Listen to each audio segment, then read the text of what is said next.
Effect is a hook introduced in React version 16.08 that lets you perform side effects in your functional components in React. You can think of it like useEffect. It's like a special feature in React that lets you do things out of just displaying stuff to the screen, like for example fetching data from a server, updating the DOM manually, or doing some cleanup after the component is removed from the screen or from the UI. Let's say, for example, we want to log a message in our console every time a user adds a product or remove a product from a shopping cart. To track that, we can use useEffect. So here in my VS Code, in this app.jsx file, which holds our parent component, app component here, that is just displaying to our screen the h1 here, learn React h1, and also the child component card here. We reuse it 3 times with different props here. For each we have a title, and here is my child component card here. Simply accepts the prop and display it to our screen here through this h2, and we have a button here with some setter function that updates our has add state here. So the button, it will be display text. If we clicked for it, for example, it will be add a product to the shopping cart and showing the text delete from cart. So then we can delete it here from the shopping cart through just clicking to the bottom here with the text delete from cart. Okay, so it's simple. All right. But now let's use our useEffect here to track the user activities here. Whenever he click to this button card, so it will be add our cart product to the shopping cart. And we can define our useEffect just in the cart component and implement it right here below we declared our state. Okay, and here let's declare our useEffect, and immediately it will import it here from React. And here this useEffect, it will hold 2 arguments here.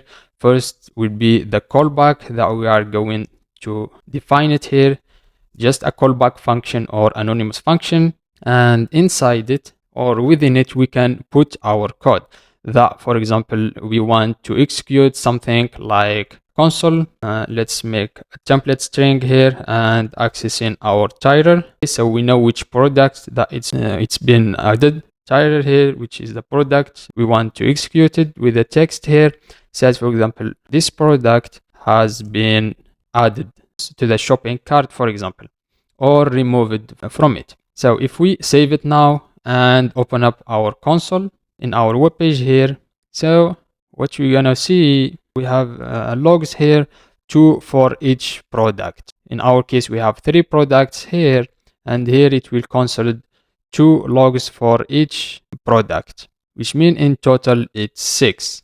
Why do I have so many here? Well, that's because this cart component here gets mounted 3 times. So 1 for each of these products. But wait, something is not right here. Instead of 3 calls, okay, here in the console, we have 6 calls, which means this useEffect has been called 6 times, even though we have only 3 cards. It's been rendered to our UI.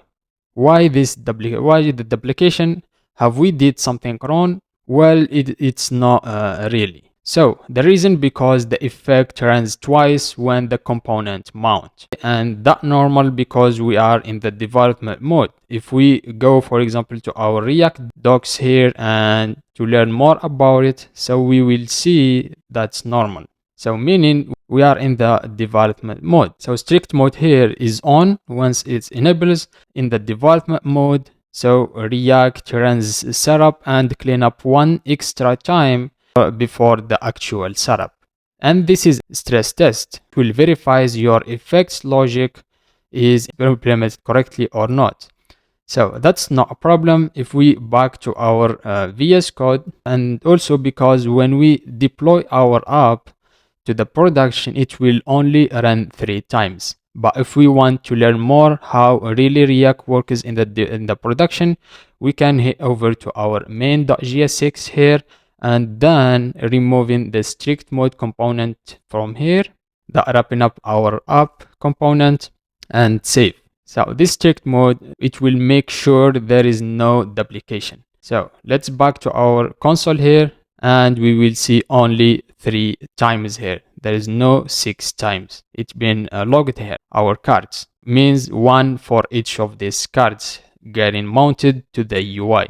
Now let's say you want to track an activity of the user for some kind of algorithm that we may want to develop within it, within our app later on. So you want to track the number of clicks to each one of these cards, for example, to be able to recommend some products later on in our application. So to do that, we need to create a new state, and simply we can do that right below our first state here. And let's, for example, declare it use state. And you know the steps of using a state in our React application, which is the first one we created here or declare it. And here, let's, for example, give it a state, or the variable will be count. Okay, and the setter function, it will be set count. Pretty good. And here, let's define our default value of our count variable here, the initial state, and let's make it 0, for example. Since we are in a React application, it's normal to have multiple states for each component. Using this quick start is always helpful. Okay, now we have a state here.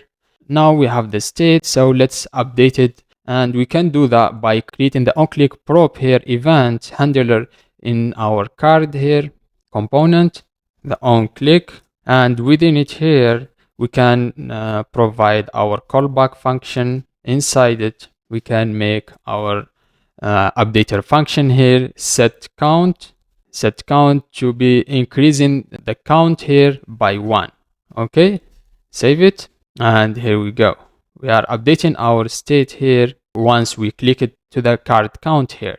Now there is something I want you to take attention to, which is we can find it in more complex interfaces, and it's not recommended to update the value of the state, for example, like this one here, by using the state itself. Okay, rather than, what you can do is updating the state here by creating another callback function here without the setter state call here, and you can get access to the previous state version from accepting it here as an argument to our callback previous state, for example, and later on doing whatever that you want within it. Let's make our previous state and increase it by 1. Here we go. Save it. In similar way, here in our button also set has add here state. We can change it and make it with the proper way of making our, for example, previous state here to be false. Save it, and the result, it will be the same. Now, as a third step of using the use state, let's use it in our JS6, and we can do that just right here beside the title. And let's make a BR tag here that allows us to display it in a new line. And here, let's, with the JS6 format here, curly braces, within it we can define our count, or accessing our count to be displayed to the UI. And here we go.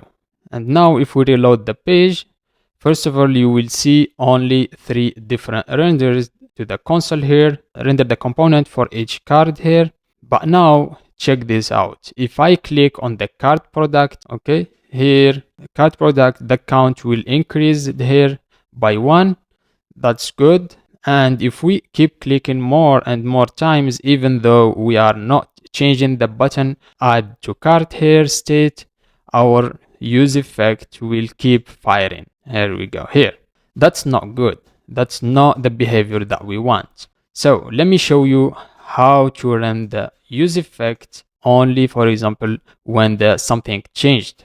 To do that, you can do something called the dependency array, which you can pass it as a second argument of our use effect here after the callback function. And here, let's make our dependency array and pass into it our add to cart variable here, and save it. Now, if we back to our page here and reload it, If we continue clicking to the cards here, you will see that our cards actually updating the count in each card, and the count state here will be changed, but this use effect will not run. It will not run. But as soon as you click on the add or the remove card button here, it will immediately change its state. Pretty cool, right? And can we have multiple effects as we can with the states here? For example, we have multiple states. Surely it is. Surely we can. So let me make another use effect under this one. Okay, use effect, and let's provide the callback function here as a first argument, and the second, let's make an empty array here. In my opinion, this is the most used case of use effect in React applications with the dependency array. So this use effect, it will runs only once with the mounting of the component only when the component first appears to the UI or rendered to the UI. So inside it here, let's make a console log, for example, with the string says, for example, card rendered. If we do that and save, let's see in our console here, we will see this effect. It rendered here once for each of the cards here, which have 3 cards. This is how use effect manages the side effects based on the dependencies that you will provide. So let's resume. First, when we create our use effect here, and within it we provide the callback function as a first argument and the dependency array as a second argument.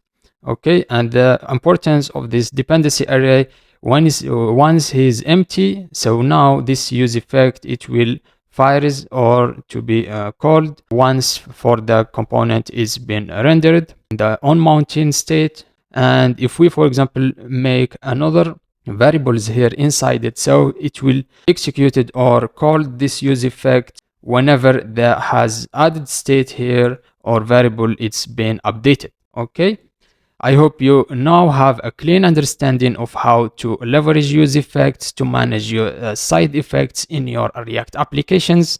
Share your thoughts on the questions in the comment below.